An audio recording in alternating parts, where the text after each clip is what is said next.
Hello, स्वागत करती हूँ आप सभी लोगों का जो लगातार मेरे वीडियोस को देख रहे हैं और सराह रहे हैं। और मैं वेलकम करती हूँ इन सभी लोगों का जो अच्छे अच्छे कमेंट कर रहे हैं मेरे वीडियोस पे। दोस्तों, मेरा उद्देश्य सिर्फ मेरे क्रांतिकारी विचारों का आपके दिल और दिमाग में समावेश करना है। शायद मैं इसमें कामयाब हुई हूँ। आप लोग जानते हैं पॉलिटिक्स में क्या चल रहा है और दुनिया में क्या चल रहा है, लेकिन मैं अपने नज़रिए से आपको बताना चाहती हूँ और मेरे ख्याल से आप लोगों को काफ़ी अच्छा भी लगा है।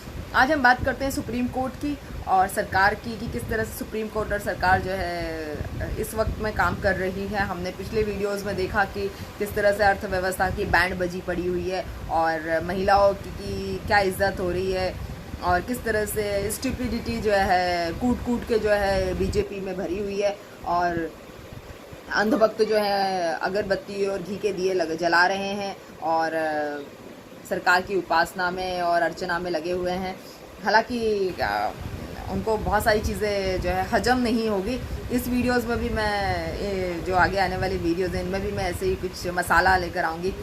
तो मैं बात करते हैं कि सुप्रीम कोर्ट ने जो है सपुरा जरगर जो हमारी एक गर्भवती सीए की विरोधी महिला थी, सीए का विरोध कर रही थी, उनके बारे में बेल याचिका जो है खारिज कर दी है। और सुप्रीम कोर्ट ने ये कहा है कि जब आप पंगे लेते हैं तो आपको जो है परिणामों के लिए भी रेडी रहना चाहिए। सपुरा जरगर जो है गर्भवती है और 3 महीनों से जेल में है और उन्होंने सीए का विरोध किया था। और सीए का विरोध करना कोई बड़ी बात नहीं है। ममता बनर्जी भी सीए के खिलाफ है, जिसके बारे में अमित शाह जी ने आज कहा है कि ममता दीदी सीए का विरोध करना आपको बहुत महंगा पड़ेगा, आप नहीं जानती आपको क्या कीमत चुकानी पड़ेगी, आप तो बस बम फोड़ने की बात करती है, अम्फन तूफान आता है आपके यहाँ पे। जैसे ममता बनर्जी अम्फन तूफान खुद भगवान से रिक्वेस्ट करके लेकर आई थी कि भगवान जी अम्फन तूफान दे दीजिए, भगवान जी हमारे यहाँ बम फोड़ दीजिए, खुद ही अपने यहाँ बम की फैक्ट्री लगा रही थी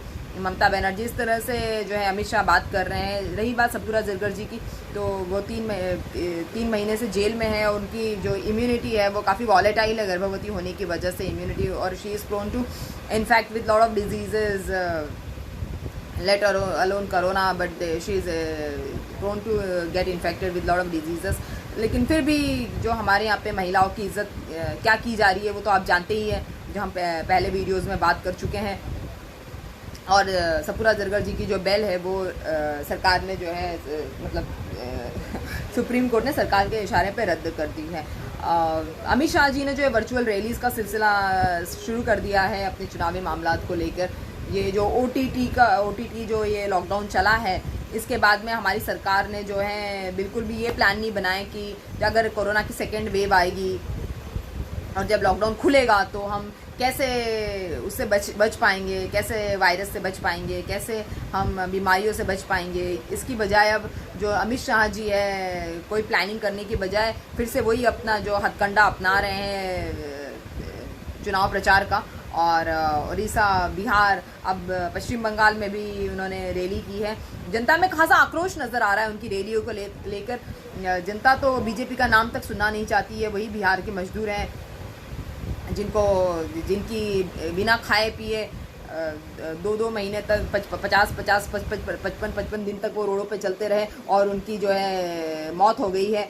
और मुजफ्फर नगर के जो स्टेशन पे देखो, सड़कों पे देखो या कोलकाता के स्टेशन पे देखिए, आपको हर जगह जो है लाशें मिली हैं। मेरे ख्याल से मोर देन 160 मजदूरों की जो है पिछले 60 दिनों में जब मजदूर चल रहे थे तो मौत हो गई है। लेकिन अब जाके सुप्रीम कोर्ट ने ये आदेश जारी किया है कि मजदूरों को जो है सरकार जो है केंद्र सरकार अपने घर पहुंचाएगी। अब जाके पहुंचाएगी। अब तो मजदूर ऑलरेडी जहां पहुंचना है वहां पहुंच ही गए। अब मजदूरों को कैसे आप घर पहुंचाएंगे? मजदूर को जहाँ पहुँचना था अपने अपने घर पहुँच गए। अब जाके सुप्रीम कोर्ट की भी होश ठिकाने आए हैं और पता नहीं, शायद इलेक्शन का मामला है और रैलियाँ करना ज़रूरी है। अब मैं आपको बता रही हूँ कि इन रैलियों के चलते जो है खर्चा कितना आ रहा है। अमित शाह जी ने 72,000 LEDs का अरेंजमेंट किया है। पर LED जो है 20,000 का खर्चा आ रहा है।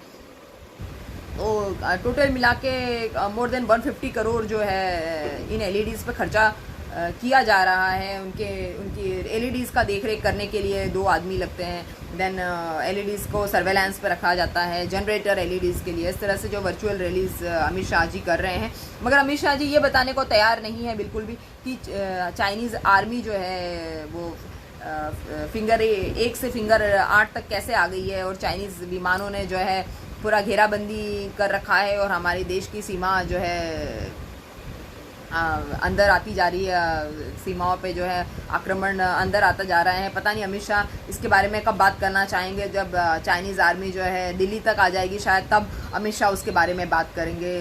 और अभी जो फ़िलहाल वो वही अपने झूठी बातें और झूठे आडंबरों में व्यस्त है, और झूठी चुनावी प्रचार और चुनावी रैलियों में जो है अमित शाह भी व्यस्त है, और किसी भी तरह का जो है वो सेंसिबल टॉक और सेंसिबल डिस्कशन अमित शाह जी करने के मूड में नहीं है। और जब राहुल गांधी जी ने फिंगर पॉइंट किया तो अमित शाह जी ने ये कहा कि हमसे तो गलती हो गई है मजदूरों के मामले में, और भी कई मामलात में गलतियां हमसे हुई है, तो विपक्ष क्या कर रहा है? विपक्ष क्या करेगा? विपक्ष का काम है दिशा दिखाना। विपक्ष का काम वो काम नहीं है जो सरकार का है। 2014 से सरकार आप चला रहे हैं, सरकार में आप बैठे हैं, तो राहुल गांधी वाला क्या कर लेंगे? राहुल गांधी कुछ कर ही नहीं सकते, वो तो विपक्ष है। जो 2014 के पहले आप काम कर रहे थे वही काम राहुल गांधी कर रहे हैं। लेकिन आप राहुल गांधी मतलब क्वेश्चन पूछ लें तो आपको बड़ी प्रॉब्लम हो जाती है राहुल गांधी जी से। और ट्विटर पे आप जो है अच्छा खासा मजाक उड़ाते हो पंजे के नाम पे राहुल गांधी जी का।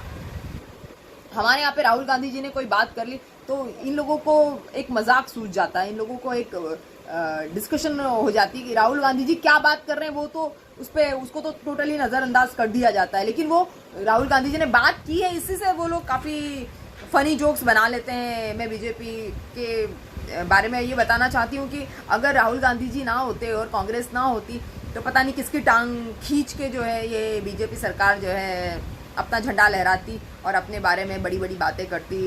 इनका एक ही काम है राहुल गांधी जी को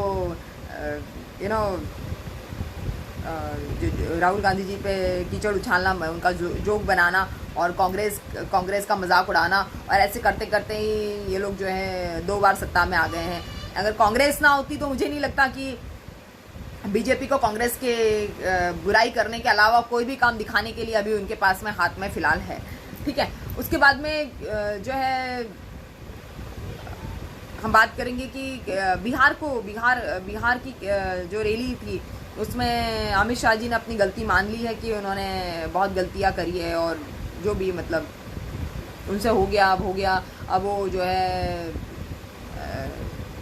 जो उन्होंने मजदूरों से पैसे लिए थे वो लौटा देंगे। जैसे 600 की टिकट है तो 850 रुपये लिए थे, 500 की टिकट है तो 700 रुपये लिए थे। जिस तरह से इन्होंने जो है एक तरह से झूठे वादे जो हैं अमित शाह जी कर आए हुए हैं वहाँ पर। और सुप्रीम कोर्ट जो है वो पूरी तरह से बीजेपी के साथ में है। विनोद दुआ जो एक सीनियर पत्रकार है, उन्होंने जब बीजेपी सरकार की इस मजदूर वाली बात पे सवाल उठाए हैं और सीमा वाली बात पे सवाल उठाए हैं, चाइनीज़ मिलिट्री का सीमा पे जो आक्रमण है उसके बारे में सवाल उठाए हैं, तो उन पे FIR हो गई है। ऐसा लग रहा है कि सब मिलजुल के जो है ये अंधेर नगरी चौपट राजा वाला तामझाम चल रहा है, और सब लोग जो है अंधभक्तों के साथ साथ जो है सुप्रीम कोर्ट और पुलिस भी अब बीजेपी के फेवर में है, और कोई भी सवाल पूछना नहीं चाहता है क्योंकि सवाल पूछने का नतीजा जो है सीधे जेल है। तो बी वेयर, क्योंकि सवाल पूछना हमारे देश में गुनाह हो गया है। डेमोक्रेसी नहीं, तानाशाह चल रहा है, सामंतवादिता चल रही है। ऐसे में सवाल पूछना जो है किसी भी खतरे से खाली नहीं है जहाँ तक मुझे समझ में आ रहा है। और जिस तरह से कोरिया, ताइवान, चाइना, इन लोगों ने जो है सेकेंड वेव की भी तैयारी कर ली है, सेकेंड वेव ऑफ कोरोना की भी तैयारी कर ली है, और कोरोना से एकदम धुआंधार तरीके से ये लोग निपट रहे हैं। वहीं हमारी सरकारें जो है वो इलेक्शन की तैयारी में बिजी है, और इलेक्शन का खुमार जो है इनके दिल और दिमाग पे चढ़ा हुआ है, और ये इलेक्शन के अलावा कोई बात ही नहीं करना चाहते, चाहे जनता सुने या ना सुने।